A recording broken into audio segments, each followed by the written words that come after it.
Wajane katika kaunti ya Taita Taveta wametakiwa kujiunga kwenye vikundi ili kupata msaada wa serikali. Katika mkutano wa kuhamasisha kuhusu haki za wajane huko Wundanyi, viongozi katika kaunti hiyo wanasema bado suala la urithi wa mashamba ni changamoto na kutoa wito kwa serikali kuu kuliangazia.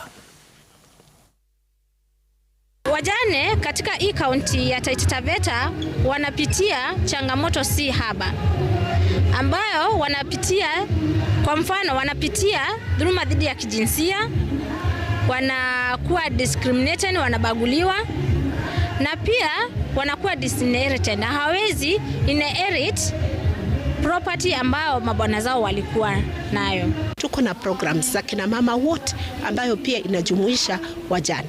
Tunatoa hata grants kwa ajili ya vikundi kuwezesha hawa kina mama. Tuko hata na sensitization programs hasa kwa mambo yale wanapitia ya dhulma za kijinsia. Tumepeleka petition katika bunge kupendekeza kwamba hiyo sheria ibadilishwe. Yale mashamba ambayo mengine hayana matatizo na watu wanakubaliana, na mashamba madogo madogo kusiwe kuna lazima ya kwenda kotini, iwe ni kitu ambacho kinamaliziwa katika kiwango cha chini.